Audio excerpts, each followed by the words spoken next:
Bueno, vamos a terminar ahora con una presentación acerca de los parásitos y cómo nos producen enfermedad.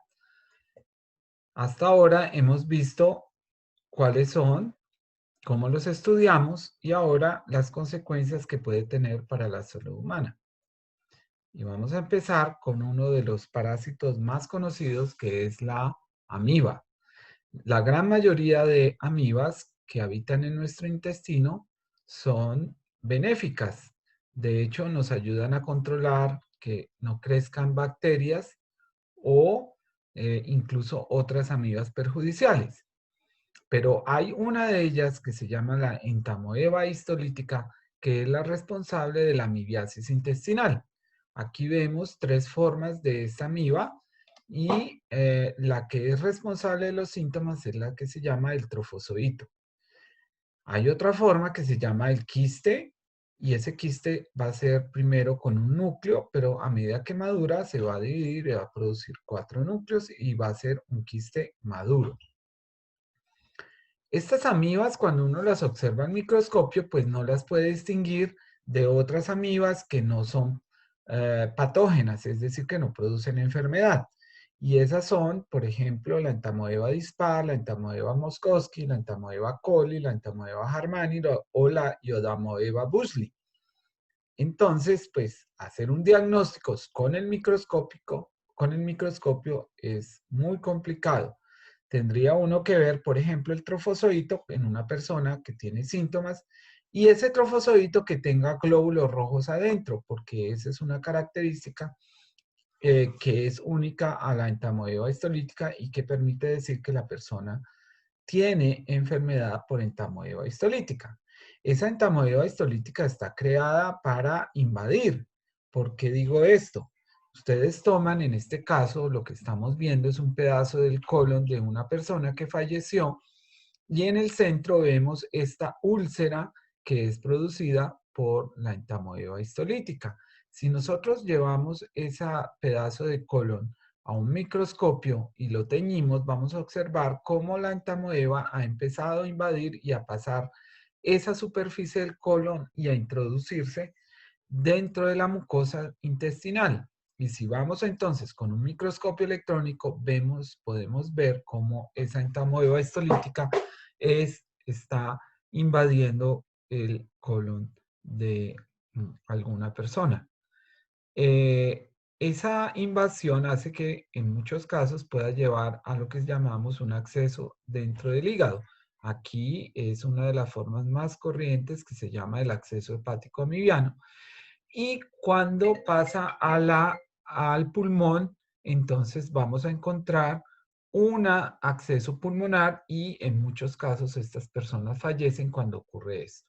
En otros casos, mucho más raros, puede llegar hasta el cerebro. Utilizando una técnica de radiografía muy especializada que se llama la tomografía, aquí vemos cómo este es el hígado y aquí en el centro vemos esta imagen mucho más oscura y está señalada con estas flechitas. Eso es lo que se llama el acceso hepático amibiano. Si uno toma muestra allí, puede observar esto que está acá, que es el trofozoito o unos quistes.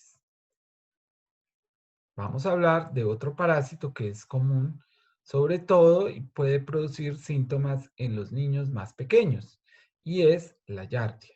La yardia intestinal, ustedes ven, cuando la ven al microscopio es muy particular, tiene una forma de pera y hay dos núcleos que parecen unos ojos, efectivamente, y tiene una cara humana, pudiera uno imaginarse. Acá en el centro esta nariz, ya vamos a ver qué es, y lo que puede ser como una boca. Esta es otra manera de verlo y pues definitivamente es inconfundible cuando uno ve una yardia en esta forma. Venla acá con mucho mejor detalle. Esa es una coloración que utilizamos para poder hacer el diagnóstico y de cuando uno observa esto, pues el diagnóstico no tiene ninguna confusión. La yardia también tiene una forma de quiste y otra de trofozoito. La de trofozoito es la que acabamos de ver y la de quiste que tiene una forma como de granos de café. Aquí lo vemos. ese quiste. Vean ustedes, acá es también muy común encontrarlo y nos da el diagnóstico. Estas son las características del trofozoito. Eso que vemos como ojitos en realidad son núcleos y lo que vemos como nariz son los flagelos. Y la boquita es unos organelos que se llaman los cuerpos parabasales, que son los que dan esta impresión que tuviera una boca. Es un parásito muy curioso al observarlo, pero tiene una característica que lo hace temible, y es que se adhiere muy fuerte al intestino. Esto es mirado por debajo con microscopio electrónico, y esto que vemos acá, ese disco, se llama un disco suctorio, es como una ventosa. Si nosotros tomamos esta yardia y la observamos de lado, vemos cómo se adhiere por estos extremos, como unos ganchos, a esto que ustedes ven acá, son las vellosidades del intestino delgado. De esa manera, la yardia se va a adherir y va a interferir con algunas funciones del intestino delgado. Aquí vemos entonces esos granitos de café que son muy comunes y podemos ver también de lado, pues con más detalle, esas estructuras que son esas crestas laterales por las cuales se fija y vean ustedes cómo se va a adherir al intestino en este caso.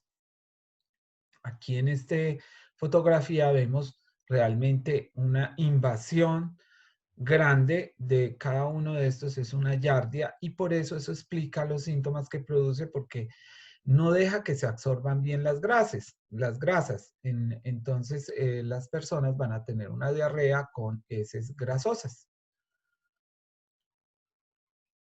Otro parásito que es muy interesante se llama la Ciclospora cayetanensis, y este fue descubierto por la peruana Inés Ortega, que está acá.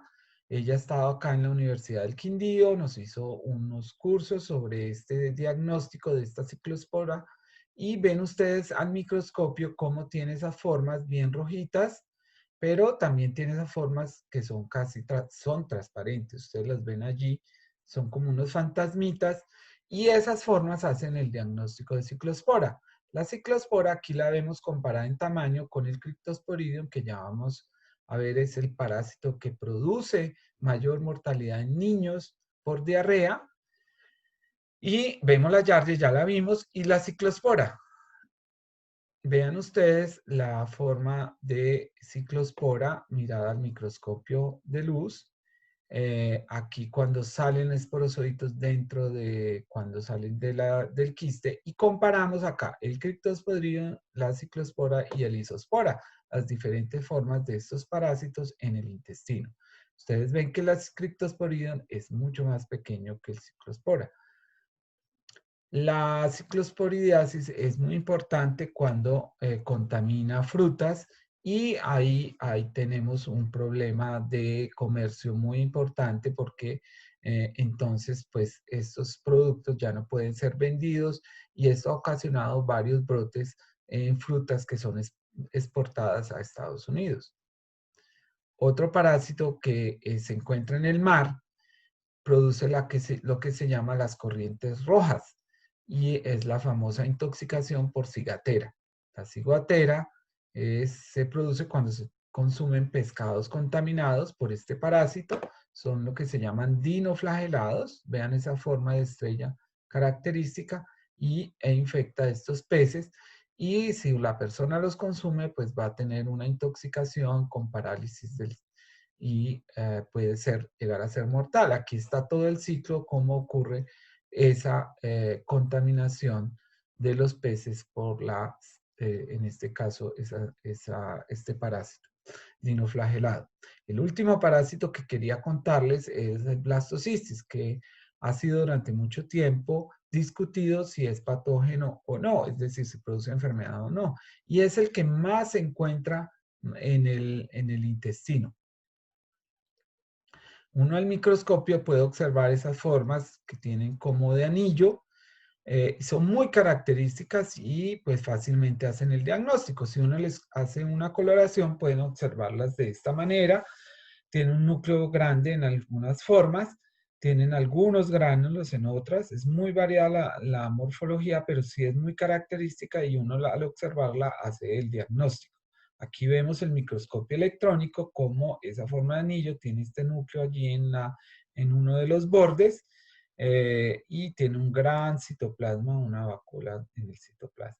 Bueno, con esto yo termino esta serie. Es sobre todo invitarlos a interesarse por este fascinante mundo de los parásitos protozoarios.